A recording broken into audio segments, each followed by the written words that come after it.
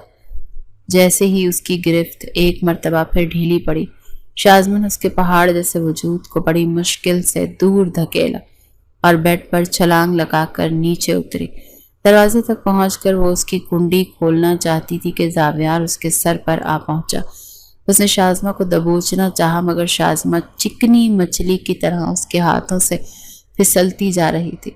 تب اس نے جھنجھلا کر ایک بار پھر اس کے منہ پر تھپڑ جڑ دیا۔ اس بار شازمہ کے حلق سے پہلے سے بھی زیادہ بلند چیخیں نکلی۔ زاویار نے اس کے منہ پر ہاتھ رکھ کر اس کی چیخوں کا گلا گھونٹنا چاہا مگر شازمہ نے اسے ایسا نہ کرنے دی۔ وہ ایسے گلا پھاڑ کر چلائی کہ سارے گھر والے زاویار کے کمرے کے باہر جمع ہو گئے۔ جب دروازہ زور زور سے بجایا تب زاویار کو ہوش آیا اور اس نے شازمہ کو چھوڑا اور اپنے آپ پر بمشکل قابو پاتے دروازہ کھولا۔ دروازے پر زبیدہ خانم، فریدہ خانم، شمریز اور زریاب آ کر اس کے چہرے پر شرمندگی کے تاثرات پیدا ہوئے۔ اب گھر والوں کو کیا وجہ بتاتا کہ اس کی بیوی اسے پاس نہیں آنے دے رہی تھی اور وہ اتنا بے صبرا تھا کہ زبردستی کر رہا تھا۔ پھوٹ پھوٹ کر روتی شازمہ ماں کے گلے سے جا لگی۔ وہ سب زاویار کو پریشان سوالیہ پریشان نگاہوں سے دیکھ رہے تھے۔ کیا ہوا زاویار؟ شازمہ کیوں رو رہی ہے؟ فریدہ خانم نے پریشانی سے شازمہ کی طرف دیکھتے خاموش کھڑے زاویار سے سوال کیا۔ وہ اصل میں اس نے گلا کنکار کر کوئی بہانہ تلاش نہ چاہا کہ روتی ہوئی شازمہ بولی، اماں جان زاویار لالا بہت برے ہیں، بہت ہی گندے ہیں، انہوں نے میرے ساتھ بہت گندی حرکتیں کی ہیں اور بہت گندے طریقے سے ہاتھ لگایا ہے۔ یہاں اس نے اپنے چہرے اور جسم کی طرف اشارہ کیا۔ زاویار تو شرمندگی سے زمین میں گڑ گئے۔ باقی سب کے چہروں پر بھی شرم کے تاثرات ابھرے اور میرے چہرے پر 2 بار تھپڑ بھی مارا اور کہہ رہے تھے کہ میرے ساتھ۔ شازمہ نے مزید بھی بتانا چاہا مگر زبیدہ خانم نے جلدی سے اس کے منہ پر ہاتھ رکھ دیا۔ خاموش رہو شازمہ، انہوں نے ڈپٹا مگر شازمہ نے غصے سے ان کا ہاتھ جھٹک دیا اور چلا کر بولی، آپ سب برے، میں ان کو اپنا بھائی سمجھتی تھی اور آپ نے ان سے میری شادی کر دی۔ اگر شادی کرنی ہی تھی میری تو کسی اور سے کرتے، اور انہوں نے بھی اپنا جو گندا روپ مجھے دکھایا ہے نا، نفرت ہے ان کی شکل سے بھی مجھے۔ اب میں ان کے کمرے میں نہیں رہوں گی۔ اگر آپ لوگ مجھے زبردستی یہاں چھوڑ کر گئے تو صبح آپ میری لاش دیکھیں گے۔ اپنی بات مکمل کر کے وہ لہنگے کو دونوں ہاتھوں سے سنبھالتی ہوئی بھاگتی ہوئی زاویار کے کمرے سے نکل گئی۔ اپنے کمرے میں آ کر اس نے کنڈی لگا لی تھی اور بستر پر لیٹ کر کمبل اوڑھ لیا۔ اس کا دل خوف سے دھڑک رہا تھا۔ زاویار کا یہ اس کے لیے کراہیت آمیز ناقابل برداشت تھا۔ اپنے جسم پر اسے ابھی بھی سوئیاں چبھتی ہوئی محسوس ہو رہی تھی۔ زاویار کا لمس کسی کانٹے کی طرح اس کے نازک وجود میں چبھا تھا۔ تھپڑ لگنے سے درد کے احساس سے چہرہ الگ جل رہا تھا اور جسم الگ دکھ رہا تھا۔ سسکیاں لے لے کر روتی رہی اور اس نے پکا ارادہ کر لیا کہ اب زاویار کے کمرے میں ہرگز نہیں جائے گی۔ اگر اسے زبردستی بھیجا گیا تو وہ زہر کھا لے گی۔ صبح زبیدہ خانم اور فریدہ خانم اس کا دروازہ کھٹکھٹاتی رہی مگر اس نے اس خوف سے نہیں کھولا کہ کہیں اسے دوبارہ زاویار کے کمرے میں نہ بھیج دیا جائے۔ آخر شمریز خان اور زریاب خان آئے اور اس یقین دہانی کے بعد اس سے دروازہ کھلوایا کہ اسے زاویار کے کمرے میں نہیں بھیجا جائے گا۔ شازمہ بہت ڈری ہوئی تھی، وہ کمرے سے باہر آنے پر راضی نہیں تھی۔ سب اسے بہلا بہلا کر تھک گئے تھے مگر وہ کچھ سننے پر تیار نہیں تھی۔ زریاب خان اور فریدہ خانم زاویار کو اکیلے کمرے میں بلا کر اس کے خوب لتے لیے تھے۔ تم سے صبر نہیں ہو سکتا تھا کیا زاویار؟ ابھی تو اس کا بچوں والا دماغ، میاں بیوی کے رشتے کے تعلق سے وہ ناواقف، ابھی اس نے تمہارے اور اپنے رشتے کو قبول بھی نہیں کیا۔ ایسی کیا جلدی تھی تمہیں؟ تحمل سے کام لینا چاہیے تھا، اسے وقت دینا چاہیے تھا۔ وہ تمہاری ہی بیوی تھی، کہیں بھاگی تو نہیں جا رہی تھی نا؟ میں اور زبیدہ بھی سمجھتی اس کو، آہستہ آہستہ وہ سمجھ ہی جاتی۔ ہمیشہ تو اس نے بچی نہیں رہنا تھا نا، تم نے ہمیشہ زبیدہ اور شمریز بھائی کے آگے ہمیں شرمندہ کر کے رکھ دیا۔ اپنی اکلوتی پھولوں جیسی نازک سی بچی عمر کے اتنے فرق کے باوجود انہوں نے تمہارے حوالے کی، اور تم نے اس کے گال پر تھپڑ مارے۔ ذرا شرم نہ آئی تمہیں شازمہ پر ہاتھ اٹھاتے ہوئے، وہ بھی شادی کی پہلی رات؟ فریدہ خانم اور زریاب اس پر سیکھ پاتے۔ زریاب کا تو بس نہیں چل رہا تھا کہ بیٹے کا منہ تھپڑوں سے لال کر دیں۔ زاویار نے انہیں چھوٹے بھائی بھی آگے شرمندہ کر کے رکھ دیا تھا۔ کس قدر شکایتی نظروں سے انہوں نے بڑے بھائی کی طرف دیکھا تھا جب شازمہ نے کہا تھا کہ زاویار نے اسے تھپڑ بھی مارے ہیں۔ زاویار کے پاس خاموشی کے سوا اور کوئی چارہ نہیں تھا۔ اس نے شرمندہ انداز میں ماں اور باپ کے ساتھ تایا اور تائی سے بھی معافی مانگی۔ وہ شازمہ کو منانا چاہتا تھا، اس سے بھی معذرت کرنا چاہتا تھا، مگر شازمہ اس کا وہ وحشی روپ دیکھنے کے بعد اتنی خوفزدہ ہو گئی تھی کہ صاف کہہ دیا تھا کہ اگر زاویار دوبارہ اس کے پاس آیا تو وہ خودکشی کر لے گی۔ بیٹی کی خوفزدہ حالت سے شمریز خان نے سوچنے پر مجبور کر دیا تھا۔ پھر اس سے فیصلہ کیا اور کہا کہ اب جب تک میری بیٹی زاویار کے ساتھ اس رشتے کو قبول نہیں کر لیتی تب تک اسے زاویار کے کمرے میں نہیں بھیجوں گا۔ میں اب اپنی اکلوتی بیٹی پر کسی قسم کی زبردستی نہیں کروں گا۔ اب چاہے وہ ساری زندگی بھی زاویار کو قبول نہ کرے، میں اسے اپنی ہی دہلیز پر بٹھائے رکھوں گا، مگر زاویار کے ساتھ زندگی گزارنے پر مجبور نہیں کروں گا۔ شمریز خان کے اس فیصلے پر جہاں شازمہ کی جان میں جان آئی، وہاں زاویار کو اپنے کیے پر سخت شرمندگی اور پچھتاوا ہوا۔ زریاب خان اور فریدہ خانم نے شمریز خان کے اس فیصلے پر کوئی اعتراض نہیں کیا تھا۔ زاویار کی وجہ سے وہ پہلے ہی شمریز اور زبیدہ خانم سے سامنے شرمندہ تھے۔ شازمہ سے پہلے زاویار کے ڈر سے اپنے کمرے میں قید رہتی تھی، شمریز خان اور زبیدہ خانم کے سمجھانے پر پھر اسکول جانے لگی کیونکہ اس کے میٹرک کے امتحانات میں صرف 3 ماہ ہی رہ گئے تھے۔ اب اسے لانے جانے کی ذمہ داری شمریز خان نے خود اٹھا لی تھی کیونکہ شازمہ اسکول جانے پر راضی اس شرط پر ہوئی تھی کہ بابا جان خود اس کے پک اینڈ ڈراپ کی ذمہ داری لیں گے۔ جب اسکول آنے اور جانے کے لیے اس نے کمرے سے باہر نکلنا شروع کیا تو کبھی کبھار آتے جاتے زاویار سے بھی سامنا ہو جاتا۔ شازمہ اسے دیکھ کر چہرے پر نفرت آمیز تاثرات سجائے سائڈ پر ہو کر نکل جاتی تھی۔ اسے دیکھ کر اگنور کرتا، خاموشی سے وہ بھی گزر جاتا۔ اس نے شازمہ سے مخاطب ہونے کی کبھی کوشش نہیں کی کیونکہ زریاب خان اور فریدہ خانم نے اسے سختی سے منع کر رکھا تھا کہ جب تک شازمہ اس کے ساتھ اپنے رشتے کو قبول نہیں کر لیتی تب تک وہ اس سے بات نہیں کریں گے۔ زاویار نے چپ چاپ یہ بات مان لی تھی کیونکہ وہ خود بھی اس پر زبردستی کا رشتہ نہیں تھوپنا چاہتا تھا، اور اسی لیے اس نے فیصلہ کیا تھا کہ وہ شازمہ کا انتظار کرے گا چاہے اس میں سال ہی کیوں نہ لگ جائے۔ اس رات کیے گئے اقدام پر اسے پچھتاوا تھا۔ اس نے ایک بار شازمہ سے معذرت بھی کرنے کی کوشش کی تھی مگر وہ تو اسے خود سے مخاطب ہوتا دیکھ کر ڈر کر اپنے کمرے میں ہی بھاگ گئی تھی۔ پھر زاویار کو ماں باپ سے ڈانٹی تھی کیونکہ شازمہ نے اس کی شکایت تایا تائی سے کر دی تھی۔ میں تو بس معذرت کرنا چاہ رہا تھا اس سے۔ اس نے شرمندہ ہو کر صفائی دینے کی کوشش کی۔ جب تک وہ تم سے ڈرنا گھبرانا چھوڑ کر تمہیں بطور شوہر قبول نہیں کر لیتی تب تک تم اس سے دور رہو زاویار، ورنہ پھر مجھ سے برا کوئی نہیں ہوگا اگر شازمہ کو تم نے پھر کوئی تکلیف پہنچائی تو۔ زریاب خان نے اسے وارننگ دی تھی اور اس کے بعد وہ سنبھل گیا تھا۔ شازمہ سے مخاطب ہونا تو دور، اس کی طرف دیکھنا بھی چھوڑ دیا تھا۔ شازمہ کی دوست ثنا کی برتھ ڈے تھی اور اس نے شازمہ کو انوائٹ کیا تھا۔ وہ جانا چاہتی تھی۔ وہ شمریز خان کے پاس گئی تھی اور بڑے مان سے کہا تھا کہ بابا جان آپ اگر مجھ سے محبت کرتے ہیں تو مجھے خوش دیکھنا چاہتے ہیں تو پلیز میری دوست ثنا کی برتھ ڈے میں مجھے جانے کی اجازت دے دیں۔ شمریز خان نے خوش دلی سے اجازت دے دی۔ وہ خوشی خوشی تیار ہوئی تھی۔ اب اسے زاویار کا بھی کوئی ڈر نہیں تھا کیونکہ اب وہ اس کے معاملات میں نہیں بولتا تھا۔ اس نے بڑے شوق سے اپنا گلابی ڈریس پہنا تھا جس کی باریک سلیوز تھیں جو اس نے ایک بار گھر میں پہنا تھا۔ زاویار کی نظر پڑ گئی تو اس نے سخت جھاڑ پلا کر وہ ڈریس اتروا دیا۔ اس کے بعد چاہنے کے باوجود بھی وہ نہیں پہن سکی تھی۔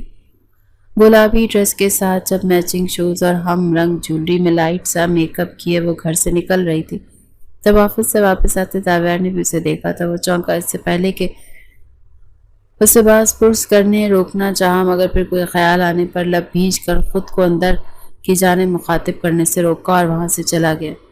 حمزہ کو اس کے دوست کے گھر چھوڑ کر 2 گھنٹے بعد آنے کا کہہ کر چلا گیا۔ شازمہ پہلی بار اس طرح کی کسی پارٹی میں آئی تھی، اسے بہت اچھا لگ رہا تھا۔ اس کے آنے پر ثنا بھی بہت خوش تھی اور اس کی فیملی نے شازمہ کو خصوصی توجہ سے نوازا تھا، اسپیشلی ثنا کا بھائی ذیشان جو کالج میں BA کا اسٹوڈنٹ تھا۔ بہانے بہانے سے اس کے آس پاس پھرتا اور اس سے بات کرنے کی کوشش کرتا۔ آتے جاتے وہ کوئی شوق سا تعریفی جملہ شازمہ کی طرف اچھال دیتا۔ شازمہ نہ چاہتے ذہن کے ساتھ کم عمر دوشیزہ تھی، ایسے میں کسی لڑکے کے منہ سے اپنی تعریف سن کر اس کی طرف متوجہ ہونا کوئی اچنبھے کی بات نہیں تھی۔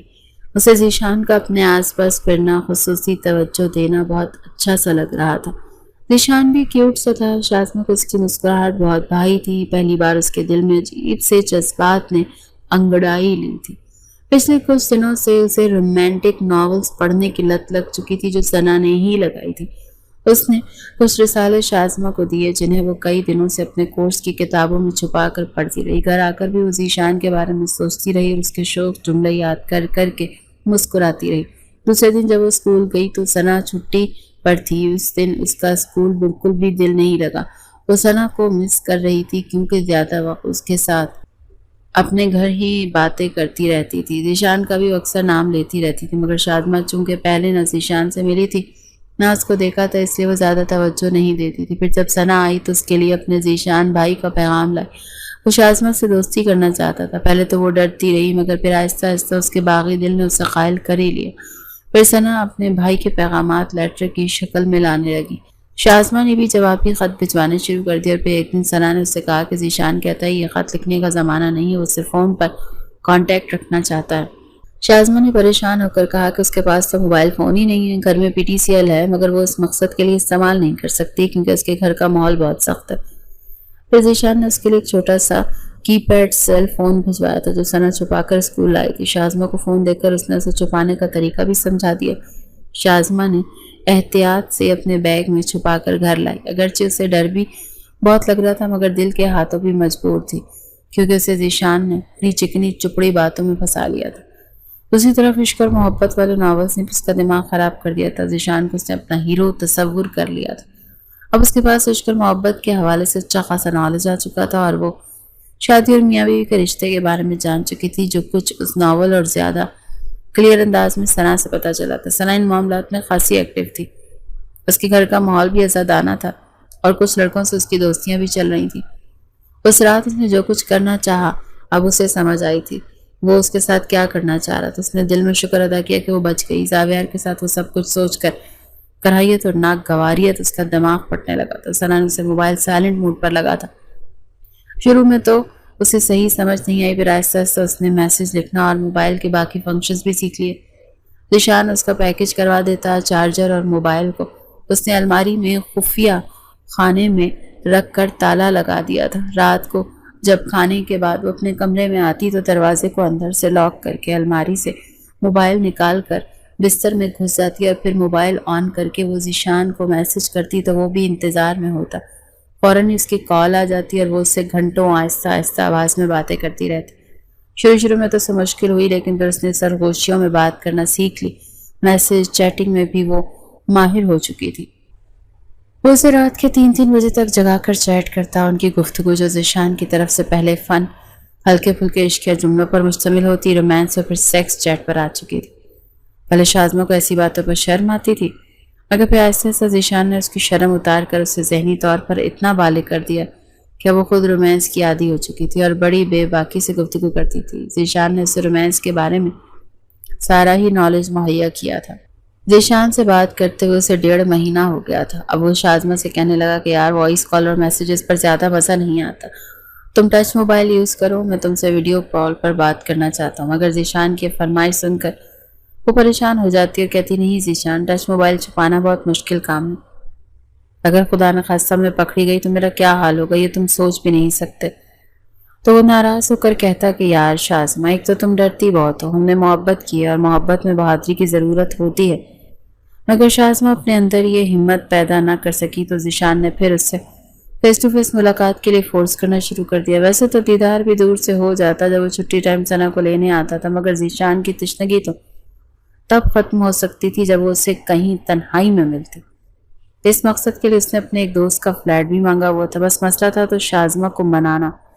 جو بہت ڈرپوک تھی اور آج کل وہ اسی وجہ سے شازمہ سے جھگڑے کر کے ناراضگیاں دکھا رہا تھا۔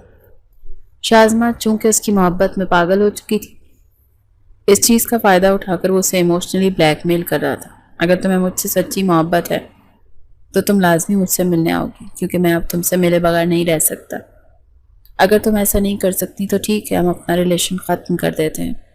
ذیشان نے جب رات کو اس سے یہ بات کہی تو وہ رونے لگی۔ ریلیشن ختم کرنے کی بات مت کرو ذیشان، میں مر جاؤں گی۔ تمہارے بنا رہنے کا خیال آئے تو میری سانسیں رکنے لگتی۔ پھر تم بھی تو مجھ سے محبت کرتے ہو نا، تو ایسا کیسے کہہ سکتے ہو؟ اس نے بےحد ہلکی آواز میں سسکتے ہوئے کہا، ہاں محبت کرتا ہوں، اسی لیے تو تم سے ملے بغیر نہیں رہ سکتا نا۔ کتنے عرصے سے میں نے خود پر کنٹرول رکھا ہے، یہ میں جانتا ہوں۔ وعدہ کرتا ہوں صرف ایک بار مل لو، پھر اس کے بعد دور دور سے دیدار پر ہی گزارا کر لوں گا۔ ذیشان نے اسے منانے کی کوشش کی۔ پچھلے ایک ہفتے سے وہ یہی کام تو کر رہا تھا۔ مگر ذیشان، مجھے بہت ڈر لگتا ہے۔ اگر گھر میں کسی کو پتہ چل گیا تو میری جان لے لیں گے، خاص طور پر وہ زاویار۔ اس نے 1000 بار کی کہی اپنی بات کو ایک مرتبہ پھر دہرایا۔ اس زاویار کی تو ایسی کی تیسی۔ وہ کون ہوتا ہے تمہیں کچھ کہنے والا؟ کتنی بار کا اس رقیب روسیہ کا نام مت لیا کرو میرے سامنے، ایسا نہ ہو کسی جرن میں اس کی جان ہی لے لوں۔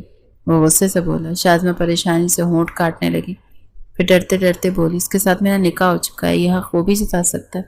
اس نے اگر میری شازمہ پر حق جتانے کی کوشش کی تو خدا کی قسم اس کی زندگی کا آخری دن ہوگا۔ تم صرف میری ہو شازمہ، تمہیں دیکھنے کا، تمہارے جسم کو چھونے کا حق بھی صرف مجھے، اس نے جذب بھرے انداز میں کہا۔ شازمہ کے گلابی رخسار دہک کر گل رنگ ہوئے۔ پھر بڑی کوششوں کے بعد آخرکار اس نے شازمہ کو ملاقات کے لیے رضامند کر ہی لیا۔ وہ بہت ڈر رہی تھی مگر ذیشان اور ثنا اس کی ہمت بندھا رہے تھے۔ پھر ایک دن وہ دونوں بریک ٹائم اسکول سے نکلی۔ ثنا نے پرنسپل سے کہا کہ اس کے گھر میں کوئی فنکشن ہے جس کے لیے اسے ہاف چھٹی چاہیے۔ شازمہ کا کہا کہ یہ اس کے کزن ہے اور اسے بھی چھٹی چاہیے۔ ذیشان گیٹ پر انہیں لینے کے لیے آیا ہوا تھا۔ دونوں پرنسپل نے اسے بلا تصدیق مطمئن ہو کر دونوں کو چھٹی دے دی تھی۔ ذیشان نے ثنا کو گھر ڈراپ کیا اور شازمہ کو لے کر اپنے دوست کے فلیٹ میں چلا گیا۔ فلیٹ خالی تھا۔ ذیشان نے اسے ایک کمرے میں لے آیا اور بیڈ پر بٹھا دیا اور پھر خود بڑی بے تکلفی سے اس کے قریب بیٹھ کر اس کا ہاتھ تھام کر محبت بھری بے باکانہ باتیں کرنی شروع کر دی۔ پہلے تو شازمہ شرماتی رہی، نروس ہوتی رہی۔ ذیشان نے کمرے میں پڑی LCD پر ایک بولڈ مووی بھی لگا دی اور اسے کہا کہ جو کچھ وہ دونوں روز رات کو میسج چیٹ پر کرتے ہیں اب وہ پریکٹیکلی اسے ساتھ کرنا چاہتا ہے۔ شازمہ گھبرا رہی تھی اور شرم کے مارے اسکرین کی طرف نہیں دیکھ رہی تھی جہاں ایک برہنہ سین چل رہا تھا، مگر پھر ذیشان کے اصرار پر دیکھنے لگی۔ کچھ دیر فلم دیکھنے کے بعد ذیشان اس کے قریب ہو گیا اور اسے کس کرنا شروع کر دی تھی۔ شازمہ پہلے تو جھجکتی رہی، مزاحمت کرتی رہی، لیکن پھر ذیشان آہستہ آہستہ اس کی شرم اتارتا چلا گیا۔ اب جو کچھ اسکرین پر چل رہا تھا اس نے آہستہ آہستہ وہی سب شازمہ کے ساتھ کرنا سٹارٹ کر دیا۔ شازمہ ڈر کی وجہ سے تھوڑی بہت مزاحمت کر رہی تھی، مگر ذیشان تو آؤٹ آف کنٹرول ہوا جا رہا تھا۔ اس کے بے باک شدتوں کے آگے پھر شازمہ کی مزاحمت دم توڑ گئی تھی۔ ذیشان کی محبت میں چور اس نے خود کو اسے سونپ دیا تھا۔ دھیرے دھیرے ذیشان اس کے اور اپنے درمیان تمام پردے گراتا چلا گیا۔ شازمہ شرما رہی تھی جبکہ ذیشان کا من ہی نہیں بھر رہا تھا۔ اسے دریافت کر کے بہت خوش تھا۔ صبح جب وہ گھر سے نکلی تھی تو اس کے پاس عزت کی دولت تھی جسے اب لٹا کر وہ گھر آئی تھی۔ اسے اندازہ بھی نہیں تھا کہ اس نے اپنا کتنا بڑا نقصان کیا تھا۔ پھر پہلی ملاقات کے بعد اس میں حوصلہ بھی آ گیا تھا۔ ایک ہفتے بعد اس نے دوبارہ ذیشان سے ملاقات کی اور اس بار یہ ملاقات ثنا کے گھر پر ہوئی تھی۔ بابا جان اور اماں جان سے اس نے ثنا کی بیماری کا بہانہ بنایا تھا، چونکہ ثنا بھی چند بار اس کے گھر آ چکی تھی اور سب سے مل چکی تھی، تو سب کو بھروسہ ہو چکا تھا کہ اس کے دوست ثنا اچھے گھر کی لڑکی سوائے زاویار کے۔ مگر فی الحال وہ شازمہ پر اپنی مرضی چلانے سے قاصر تھا۔ گھر میں ثنا اور ذیشان کے علاوہ کوئی نہیں تھا، باقی سب شادی پر گئے تھے۔ حمزہ نے اسے دروازے پر چھوڑا تھا اور 1 گھنٹے بعد آنے کا کہہ کر چلا گیا۔ ذیشان اسے اپنے کمرے میں لے گیا اور ایک بار پھر محبت کے نام پر اسے لوٹا اور وہ نادان لڑکی خوشی خوشی لٹتی رہی، اور اس بار اس نے رومانس میں ذیشان کا بھرپور ساتھ دیا۔ 2 بھرپور ملاقاتوں کے بعد ذیشان نے آہستہ آہستہ اس سے رابطہ کم کر دیا تھا۔ پہلے وہ روز بات کرتے تھے، اب ذیشان ایک دن کے وقفے سے بات کرنے لگا، پھر آہستہ آہستہ یہ وقفے بھی بڑھنے لگے تھے۔ شازمہ شکایت کرتی تو وہ ایگزامز کی اور دوسری مصروفیات کا بہانہ بناتا۔ شازمہ کے اپنے پیپر سے سر پر تھے مگر ذیشان کے چکر میں پڑھائی پر بالکل بھی توجہ نہیں دے پائی تھی۔ ایک طرف ذیشان کی وجہ سے پریشان تھی جو اچانک بدل گیا، نہ پہلے کی طرح اسے ٹائم دے رہا تھا، نہ ہی پہلے کی طرح محبت بھری باتیں اور رومانس چیٹ کرتا۔ دوسری طرف ایگزامز تھا جس کی تیاری نہیں تھی۔ ابھی وہ ان دونوں مسئلوں کی وجہ سے پریشان تھی کہ اچانک اماں جان نے اس کے سر پر یہ کہہ کر بم پھوڑ دیا کہ وہ اپنا مائنڈ بنا لے، پیپرز کے بعد اس کے بابا جان زاویار کے ساتھ اس کی رخصتی کرنا چاہتے ہیں، کیونکہ وہ پی ایچ ڈی کرنے کے لیے 2 سال کے لیے امریکہ جا رہا ہے تو وہ چاہتے ہیں کہ تمہیں بھی اس کے ساتھ بھیج دیں۔ اس خبر نے اس کے اوسان قطع کر دی۔ وہ روتے ہوئے شمریز خان کے پاس گئی۔ بابا جان، آپ نے تو کہا تھا اگر میں اس رشتے کو قبول نہیں کروں گی تو مجھے مجبور نہیں کیا جائے گا، پھر اب میری رخصتی کیوں کرنا چاہتے ہیں؟ شمریز خان نے سمجھانے والے انداز میں کہا، بیٹا میں نے ایسا ضرور کہا تھا لیکن پھر مجھے خیال آیا کہ تم تو نادان ہو، اپنا اچھا برا نہیں سمجھتی، تمہیں کیسے اس غلط فیصلے میں تمہارا ساتھ دے کر تمہاری زندگی کو اپنے سامنے خراب ہوتا دیکھوں گا۔ ویسے بھی بیٹیوں کو ساری زندگی اپنی دہلیز پر تو نہیں بٹھایا جاتا نا، ہمارے پورے خاندان میں تمہارے لیے زاویار سے بہتر تمہارا خیال رکھنے والا اور تمہاری حفاظت کرنے والا کوئی نہیں۔ میں اور تمہاری ماں کب تک زندہ رہیں گے؟ کچھ عرصے بعد تمہارے بھائیوں کو بھی بیویاں آ جائیں گی، میرا اور تمہاری ماں کی زندگی کا کیا بھروسہ؟ تم کیا ساری زندگی بھائیوں کی بیویوں کی غلامی کرتی رہو گی؟ اسے بہت دیر تک سمجھاتے رہے جسے وہ سائیں سائیں کرتے دماغ کے ساتھ سنتی رہی۔ رات کو وہ ذیشان سے رابطہ کرنے کی کوشش کرتی رہی تاکہ اسے یہ پریشان کن خبر سنا کر مدد مانگے، کیونکہ ذیشان نے اس سے وعدہ کیا تھا کہ وہ زاویار سے اس کی جان چھڑوا دے گا، مگر ذیشان کا نمبر بن جا رہا تھا۔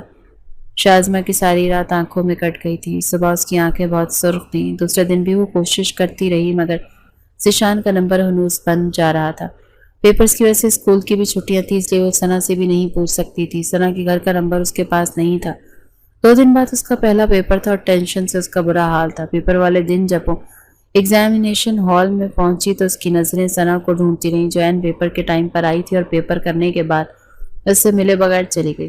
شازمہ کا دل دھاڑے مار کر رونے کو چاہ رہا تھا۔ ذیشان کا بنا بتائے غائب ہو جانا اس کی سانسیں بند کر رہا تھا، مگر وہ پھر بھی خود کو زندہ جلائے رکھے تھی۔ مایوسی کے عالم میں وہ گھر آئی تھی اور اپنے کمرے کی طرف جا رہی تھی کہ اچانک اس کا سر بری طرح سے چکرایا اور ہاتھ سے بیگ چھوٹ گیا۔ وہ زمین بوس ہوئی۔ زبیدہ خانم اور فریدہ خانم چلا کر اس کی طرف دوڑی۔ زاویار بھی اس وقت گھر پر تھا۔ اس نے شازمہ کو اٹھا کر بیڈ پر لٹایا تھا اور ڈاکٹر کو بلایا تھا۔ ڈاکٹر نے چیک کرنے کے بعد جو خبر سنائی تھی اس نے گھر میں قیامت برپا کر دی۔ شازمہ 2 ہفتوں کی پریگننٹ تھی۔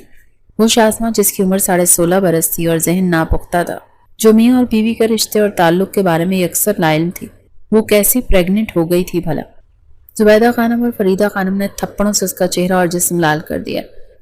شمریز خان اور زریاب خان ساکت کھڑے تھے۔ زاویار اسے مارنے کے در پہ تھا، جس کو حمزہ اور علی نے بمشکل روکا۔ اسے اس شخص کا نام پوچھا جا رہا تھا مگر شازمہ نے اپنے لب سی لیے تھے۔ بدن پر مار کھا لی مگر منہ سے ایک لفظ تک نہ نکالا، اور نکلا بھی تو ایک لفظ، اماں جان بابا جان مجھے مار دیں، میں زندہ نہیں رہنا چاہتی، کاش تو پیدا ہوتے ہی مر گئی ہوتی، زبیدہ خانم نے روتے ہوئے کہا، اور پھر اسے گھسیٹتے ہوئے اس کے کمرے میں لے گئی۔ قسمت میں اندھیرا آ جانے کے بعد شازمہ کو دن کا سورج دیکھنا بھی نصیب نہ ہوا۔ کمرے کی ایک قید اس کا مقدر بن گئی۔ دونوں ٹائم کا کھانا ایک ملازمہ اسے دے جاتی جسے وہ زندہ رہنے کے لیے کبھی زہر مار کر لیتی کبھی نہ کھاتی۔ کوئی بھی اس کے پاس نہ آتا کیونکہ کوئی اس کی شکل دیکھنے کا بھی روادار نہیں تھا۔ پھر ایک دن کمرے میں ایک ڈاکٹر ہے، اس نے شازمہ کو چند انجیکشن لگائے۔ وہ چپ چاپ بنا مزاحمت کے پڑی رہی۔ انجیکشن کے ذریعے اس سے اس گناہ سے نجات مل گئی جو اس کے پیٹ میں پل رہا تھا۔ پھر اس نے آخری بار موبائل آن کیا اور ذیشان کو ایک لمبا میسج سینڈ کیا جس میں اس نے صرف بددعائیں دی تھی۔ پھر اس کے بعد موبائل کو اس فلش میں بہا دیا۔ دن مہینوں میں بدلے اور وہ ہر وقت یا تو بستر پر پڑی روتی رہتی ہیں جائے نماز پر بیٹھ کر گھر والوں کے لیے دعائیں مانگتی رہتی کہ ان کے دل نرم ہو جائیں اور وہ اسے معاف کر دیں اور اس کمرے کی قید سے اسے آزادی ملے، مگر قبولیت میں ابھی بہت دیر تھی۔ شاید اسے کمرے سے باہر قدم رکھنا تب نصیب ہوا جب ایک دن زبیدہ خانم نے چپ چاپ اس دنیا کو چھوڑا۔ شازمہ ماں کے پیروں سے لپٹ کر دھاڑے مار مار کر روتی رہی۔ وہ اپنی ماں کو نہیں منا سکی تھی، اسے ناراض ہی دنیا سے چلی گئی تھی۔ یہ احساس اسے مارے جا رہا تھا۔ زبیدہ خانم کے جانے کے بعد وہ ایک مرتبہ پھر اسی قید میں آ گئی۔ فریدہ خانم جو کبھی اس کے لاڈ اٹھایا کرتی تھی ایسی سخت دل ہو چکی تھی کہ کبھی کبھی اس کے کمرے میں آ کر ایسے طنز کے تیر چلاتی کہ شازمہ کا لہجہ چھلی ہو جاتا، مگر وہ چپ چاپ سنتی رہتی کیونکہ وہ گنہگار تھی اسے ایک گناہ سرزد ہوا تھا جو ناقابل معافی تھی، کیونکہ وہ لڑکی تھی۔